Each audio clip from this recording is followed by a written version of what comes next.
right, welcome back. Um, One of my favorite questions is about influencers, and influencers come sometimes in a second, sometimes in a long time. And a lot of times I share when I'm speaking, my first major influencer was my grandfather, who was from Kiev, and grandma's from my mom, and my aunt was from Kiev. That's another conversation. But he used to take me on walks in the park. We talked about walking, and one time I said to him, "I'm Jewish too." I said, "Zeta, how do you know all these people?" And he said, "I don't know. I just smiled at one and they smiled back at me." And then he started talking to me. So I talked to them, and then another person smiled, and da da da da da. And it was like I was a 5 year old. And then I said, "Well, that sounds pretty cool." But you learn, you start to realize how brilliant that was about caring, about really caring. There was no agenda in the smile.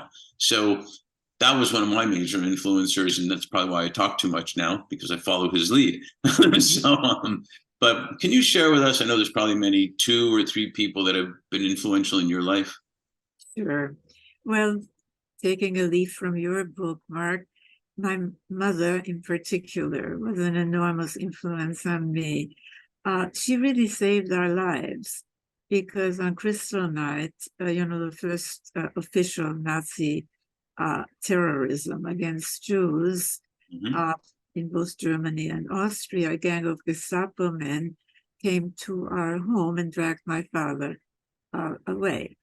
And my mother recognized one of the young men who came as a former errand boy of the family business, and she got furious. And she could have been killed. This is the interesting thing. But she had what I call spiritual courage today. The courage to stand up against injustice out of love, not to slay the dragon or to punish the enemy or I don't know what. Sure. She said, "How dare you do this to this man who was so to you? I want him back."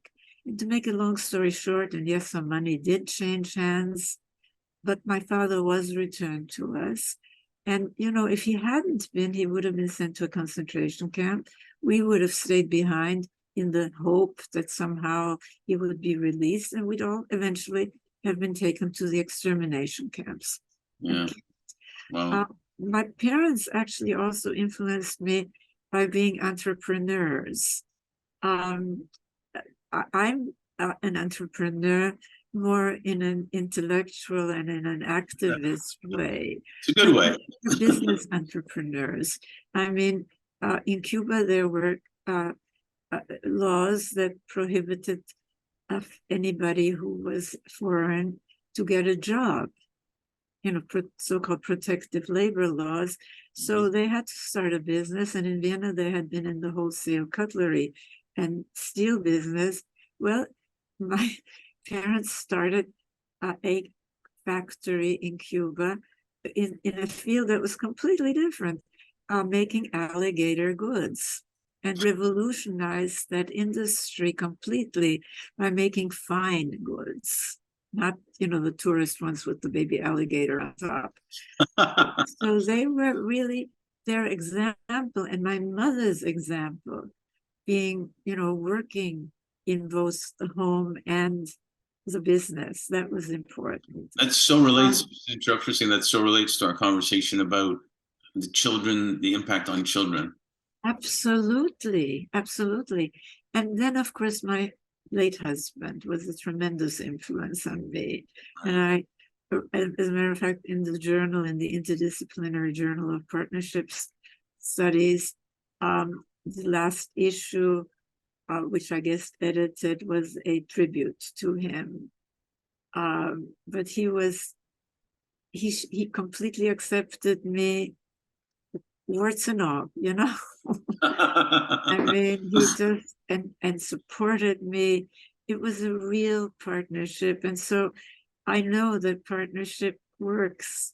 I know that it works on a very personal level and that it is good for both the woman and the man, or the man and the man, or the whatever.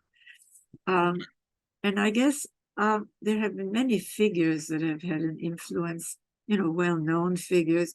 I'll pick Elizabeth Stady Canton because she really had the courage to challenge even the Holy Scriptures. And I now write about, really separating the grain from the chaff in our scriptures, because they're being used against us.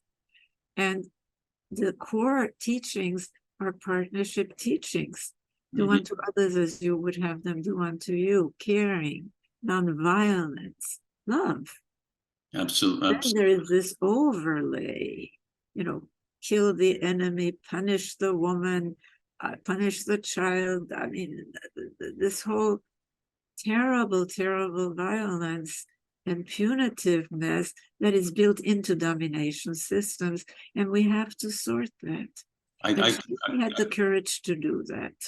yeah, that is brilliant. I compare it to, there always seems to have to be a winner and a loser, and I don't understand why there has to be a loser. Even in sports, and I compare a lot of things to sports, um, you know, one game doesn't make the other person a loser. They just lost that game type of That's thing, correct. and we go too much into that loser thing and who won. And I will say something about when you said your husband loved you even with all the warts and stuff, was they say that best perfection is imperfection. You love someone for everything they're all about.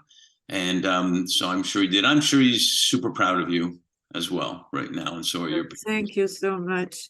And I owe all of these people, including Elizabeth Cady Stanton, a great debt, because it is really they who have, starting in, as you said, in early childhood, Mhm.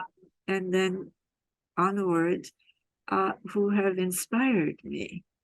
Well, it just goes to show all of us that we're influencing people all the time, knowingly and sometimes not knowingly. And it's our choice if it's going to be negative or positive.